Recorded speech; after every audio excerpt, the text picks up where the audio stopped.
Welcome back to another episode. We got a lot to do. Let's weld the axle in place. Let's fix the pinion angle. Let's fix the carrier bearing. We got a lot of geometry, a lot of math, a lot of learning. It's gonna be a good one. We're gonna be packed today. If you haven't yet, please subscribe. I appreciate it, guys. Let's get on with it. I think someone just pulled in. I think it might be Nicholas. What you got there? Is that my glass dish? I completely actually forgot about that. I appreciate it. I did too the other night, actually. I'm like, did you? I forgot to get out. I completely forgot about this. Oh yeah, should we make some noise tonight? Hell yeah, let's wake up the neighborhood. I had to take more rivets off. I'll show you in a second. We're gonna throw this on my car hood. Should I put it right here? It's a kit car. It's fine. It's a kit car. Who cares? It's fake. It's just a kit car. It's fake. Not a big deal. Well, I'm actually ready to weld that axle in. Got references on both sides, so we're good to go. We're ready to rock and roll. Got some U-bolts. And the axle, I actually tucked it up onto the frame. Nice. Is that the same can that's up there? Oh, yeah, it is. Yep. Okay, whatever. Now, should we clean up some U-bolts and get it done? You're drinking beer. That's whatever. You don't have to do anything. So I need a 1 because I'm getting ahead of myself on camera here. I had to take out the carrier bearing. Yeah. It was actually 2 inches lower than that. And I had to raise it up like 1.5 inches, 2 inches because my pinion would have been horrible. It would have been like 9 degrees. It's a lot. So I need to remake a new carrier bearing. I'll do that at another episode. Figure out my geometry from there. Nice. So I guess it's pretty common. And I thought I was going to run into that issue, and I guess I did. So no surprise, no shock. They don't make good beefs here. They don't. Everybody's like, oh, Idaho's got all the culture for food. Mm-hmm. Then got the beef. They don't have the beef. I am. Gotta do something. There it is. Good thing you get glasses on now, at least, so there's that. Thank goodness. I could have put these in my parts cleaner. These sit nice and crisp on there. I like the Zoolander derelict aesthetic you got going on right now. You got just the fit and finish is Really? it looks like you've been in the shop for weeks. Does it really? It looks good. I like it. Do I should look like a shop guy right now? Once these are welded on, then the pressure's off. Then I don't have to worry about anything at that point. I can just let it do its thing. I mean, at that point, you can just throw the wheels back on there, and you just got a static ride anyway. Let's send it. Dude, should we? Gosh, that'd be brutal feeling like that. Stiffness of 0 spring rate or three-quarter ton axle. And infinite spring rate, because once you bottom out a shock, it's infinite spring rate. So it'll just light them off. Talk about a burnout machine. We're almost there. You just leave this thing on all the time? Do you unplug it when you go in? Your air compressor? No, I unplug it. I unplug everything. Because these things piss me off. I'll forget about it, and in the middle of the night, it's lost enough air. It's like, you hear, bang! I'm like, the hell is that? Oh, it's the air compressor. The one at my auto shop in my high school was so loud, and every time I was dumping oil into like the recycling oil tank, it went off every time. And it would make everybody jump. Oh! Oh! Everybody. The only person that was immune to it was my autos teacher, of course. So a nice part about using the U-bolts is it'll hold the axle in place this way and keep it from moving, but you can still adjust for pinion angle, and you can also adjust it left to right to get it centered. So this is just going to hold it in place, and then what I'll do is once the pinion angle is correct, your side to side is correct, then I'll tack it probably on the bottom of the U-bolt to the axle underneath, just to hold it until I'm done with figuring out pinion angle on the carrier bearing. So let's do this. Speed glass. Jackson speed glass are nice. Is that where you got yours? No, that's a different brand. I'm gonna double check this one more time. 25 and 5/16. 25 and 5/16. That's money, welded in. A little dance. Yeah. A little weld dance in there. Dance, Come on now. Tradition. Give it the right hip thrust. Oh, okay. You got COVID? Yeah, at the runner. Make sure this is squared off.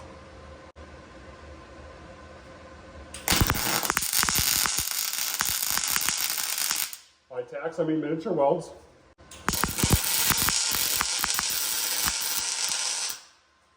Because I don't want this thing to move.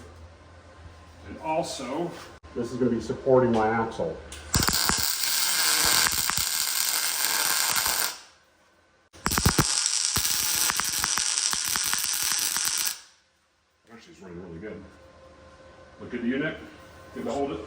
pretty good. I can't see anything good. It's really bright. Is it always that bright? I'm supposed to look into it, brother. I'm supposed to look away, man. It's like when you see cleavage at a distance. You don't want to stare at it. Is it bad? Should I not be doing that? If you're seeing fireworks, it's probably not good. Other U-bolt is right here.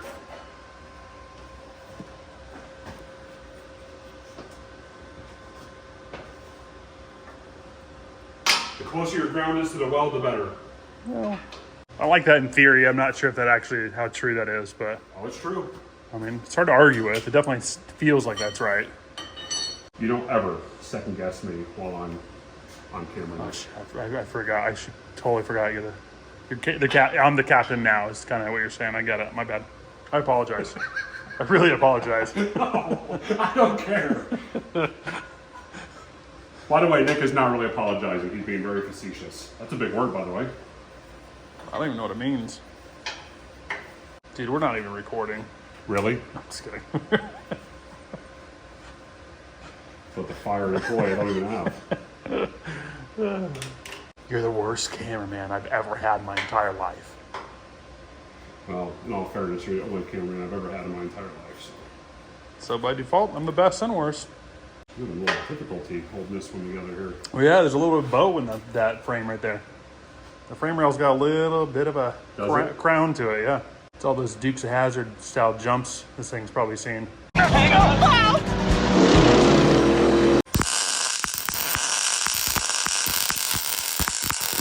Good to go. Real spicy.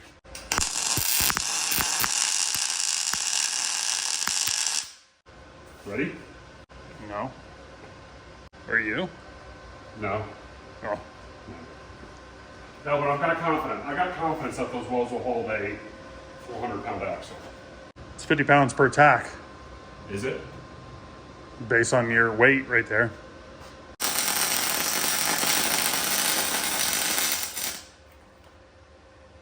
Those ain't going nowhere.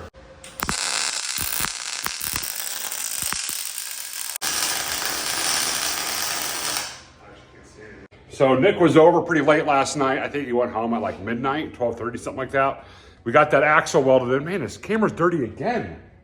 Good grief. And everything I'm wearing is just hammered. I want to get clean. Okay, what I was saying was we got that axle welded in place, as you can see. And last night we were working on pinion angle because that takes a long time to do it. And I wanted to figure out the right pinion angle. Like I was saying in the previous episode, like 1 or 2 ago, you want to make sure that each U-joint has at least 1 to 3 degrees angle on each one. Now, since this thing has a 17-inch drop, because I've raised that axle up and then it's going to be going up into the C-notch, I need to make sure that at half travel, that each U-joint has at least 1 to 3 degrees on it. I had to remove and lift up my carrier bearing at least 2 inches. That has this at the right pinion angle. The issue I have is when I built this truck, I got a nice flush mounted transmission mount. I need to run a factory one, which means I need to lift this transmission up to get all my geometry correct. Because right now with this at good pinion angle and the rear at good pinion angle, the front is at like 5 degrees and I can't have that. I want that at least at 2, if I can have it at 2, which means I need to raise this transmission up. The problem is if I raise that transmission, my exhaust hits the floor because I'm raising it all up. Let me show you. I don't know if you're gonna be able to see it on camera. Okay, so now I'm gonna raise it. I don't know if you're gonna see it. You'll see the exhaust raise. Okay, see the exhaust raise up? Because I'm raising the transmission, which in turn raises the engine. Now my exhaust smacks the floor. There's no gap at all in there, it smacks. Okay, so a couple minutes has passed. Let me tell you what I did. I undid the exhaust, meaning I just loosened up the downpipe. Now this exhaust can move freely, right? As you can see, just hanging down here, just hanging down. Anyway, I can now probably slide this bushing in there to push the transmission up so I can make the angle on this pinion not so extreme, or on this U-joint not so extreme. All right, let's slap the S10 bushing up there and see what we got going on. So let's go over pinion angle real quick and why it's important, especially on a project like this or even a hot rod, if you're doing a 3-link, if you're doing a 4-link, if you're doing a 4-link with a watts, if you're doing anything where you're changing angles, why is it important? Especially if you're adjusting ride height and stuff like that. Let's say you got a resto-mod, you do an engine swap, and your engine transmission are in different locations. This is why it's important. Let's go over it real quick. So let's draw an engine real fast. Now I'm gonna exaggerate this a little bit just so you can actually see it. So you've got your engine, you've got your transmission output shaft, then you've got your drive shaft, then you've got your differential. You measure from the beginning to the end in a straight line. If there's an invisible line, it would go towards the back end of the car, towards the differential. Let's say you measure the output shaft on your transmission and it's at -5 degrees or 5 degrees down. Now you move over to your drive shaft. Let's say you measure this, it's at -3 degrees down. -3, I'll put some arrows there showing you that they're going downhill.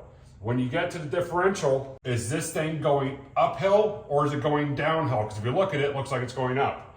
It is going downhill. Remember, you are measuring through the component. So let's say you measure this angle off the back of your differential and it's at -6 degrees downhill. Is if you've got two negatives, they cancel each other out. Two negatives or two positives, they cancel each other out.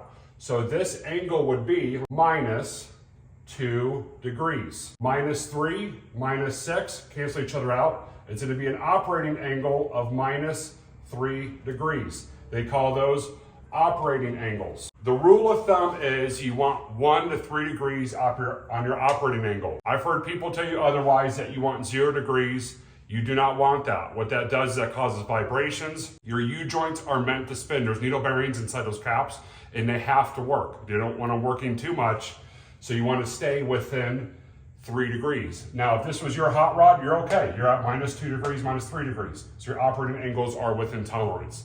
Now let's erase this and let's adjust this differential. Let's say your differential changes angles. It's actually not going downhill anymore, it's going uphill. So let's say this angle, you put it on here, and it's +6 degrees. Since it's a minus and a plus, you add them together, which gives you an operating angle of 9 degrees total. You're gonna run into trouble there. Do not have it at 9 degrees. You wanna stay within 3 degrees. Hopefully that makes sense and it breaks it down to you what you need to do for your pinion angle. Stay within 3 degrees if you can. Now let's go to my truck. It's got a 2-piece drive shaft. Let's measure the back of the transmission, and then we're gonna work our way through the component all the way to the rear end. Now we got my digital angle finder. We're gonna use this. So there's the back of my transmission, and it is now facing 4.8 degrees downhill. Before, this thing was actually at 5.8 degrees downhill, but I had to add my bigger bushing in it to make it more level upwards. Not only that, I had to raise up my carrier bearing, but we'll get there when we get there. Let's start writing on the board, guys. The angle on my transmission is -4.8 degrees. There it goes. Nice and smooth. I had to disconnect my carrier bearing. Here's the carrier bearing housing, and the mounts that it mounts to is no longer there. I actually had to remove it. Let's install it on the back of the differential.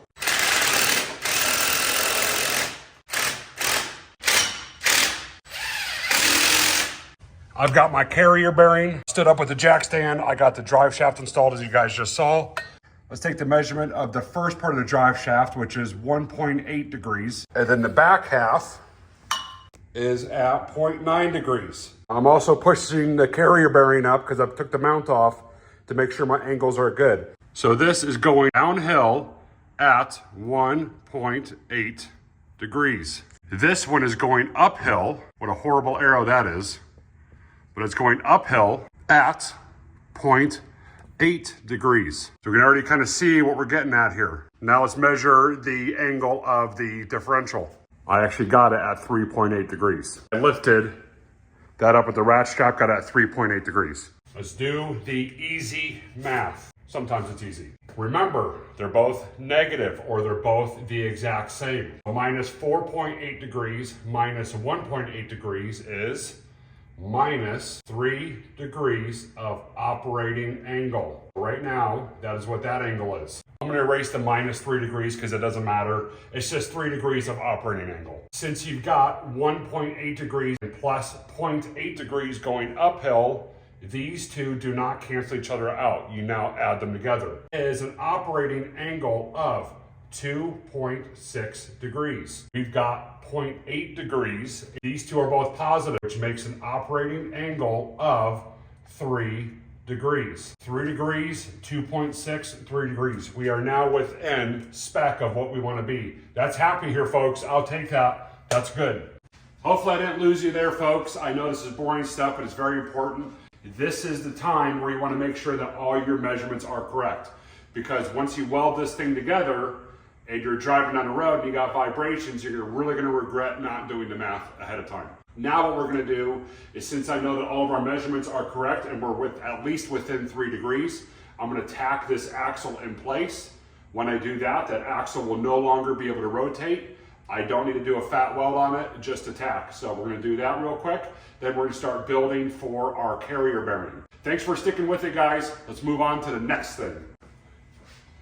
By the way, when you stand here for a while and reshoot this one scene 3 times in the exact same way, just a little different, your hands start hurting from where you have your hands rested on a bumper. That's a new unforeseen mistake that I made. I'm going to measure off of a bolt on the axle, and we're at 9 inches on that side. We're at 9 inches on that side. That's money, guys. Tack it in place. I just tacked it in place. We're still sitting at 3.8 degrees. That's perfect. Let me show you guys what I'm dealing with here. So this is a C channel, okay? So the inside of it is hollowed out. And if I put this up here, which is a flat edge, I've got probably a 1/4 inch, not even, of space in between. So what I'm gonna do is I'm gonna cannibalize the original mount, and I'm gonna put a flat plate here, or maybe even I'll just tack it in place, whatever. Let's take the original mount, let's cut it down, and let's try and repurpose it or reuse it, because might as well use the material that I have. I do want to take the original rivets out that are in there, because there's still rivets up there.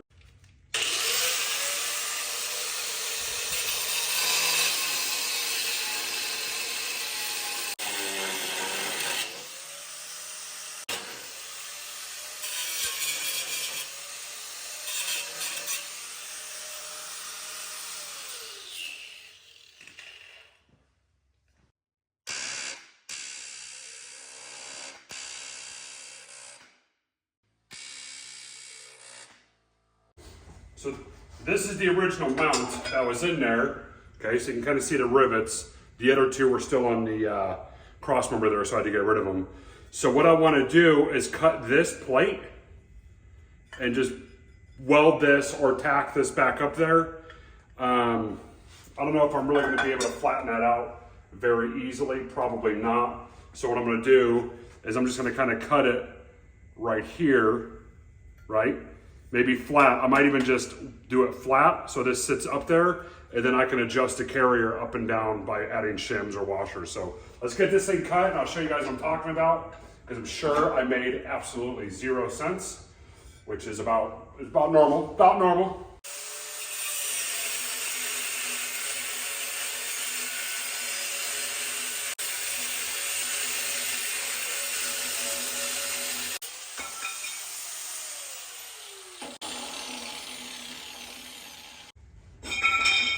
One side done.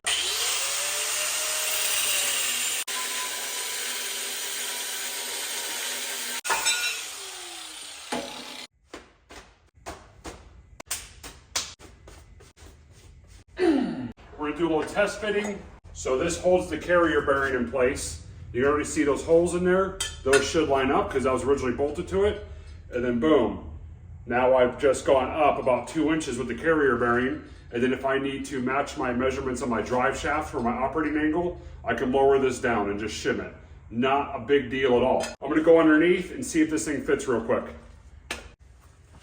I did a little mock-up. I think I know what I'm gonna do here. So bear with me. Let's get some stuff fabricated real quick. I'm gonna flatten this out. This plate will go underneath. That carrier bearing mount will bolt onto there. I want to make this a flat piece because I want to run these bolt holes still. So I want to flatten it out a little bit more. Flatten this out, utilize these bolt holes, cut it, re-weld it. I couldn't flatten it out before because if I did, it just would have been too big anyway. I probably should have done it first and just cut it down a bit, but we are here anyway. So let's get these pieces flattened out real quick.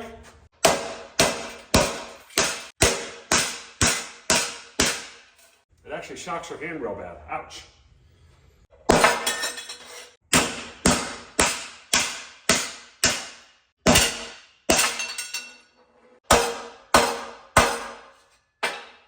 Flat. And my wrist is done.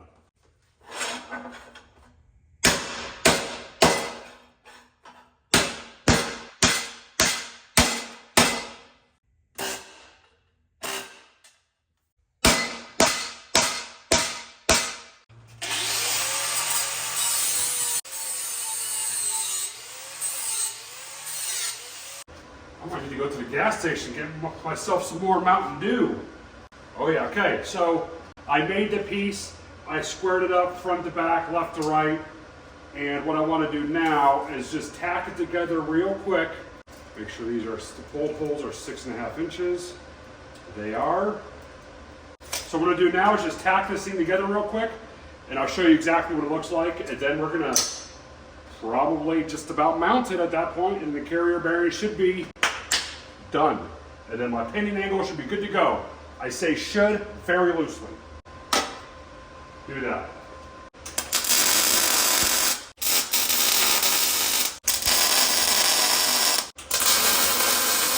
Give it a quick test fit.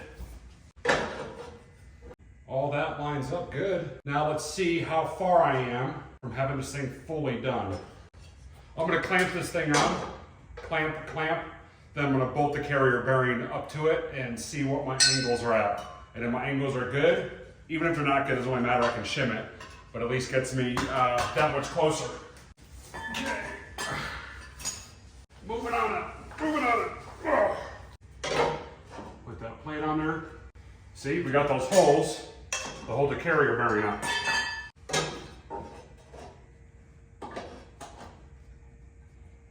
Clamped on that side. Line up good.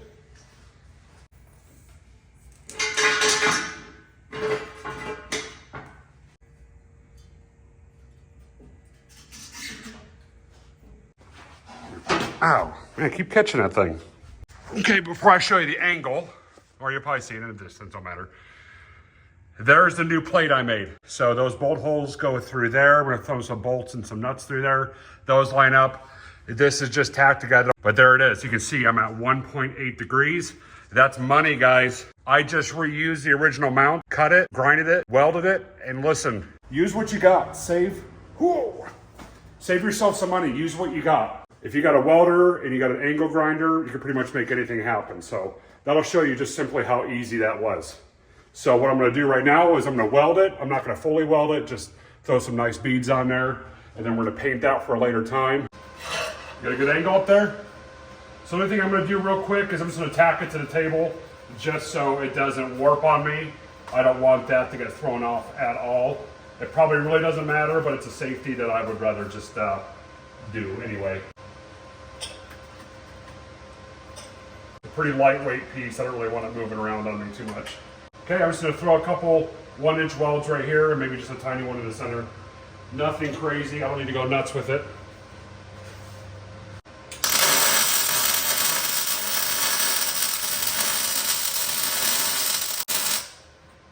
That'll probably be more than enough.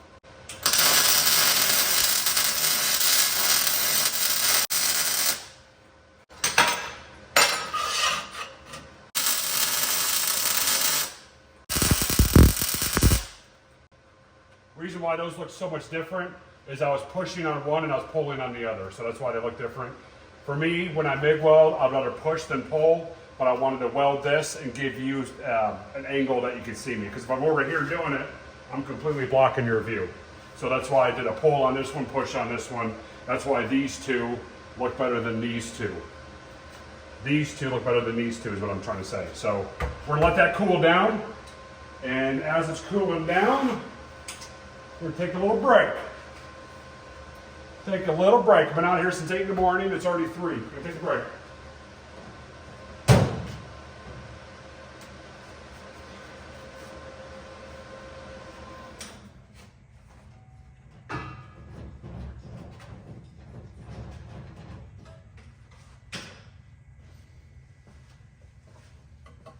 Hot.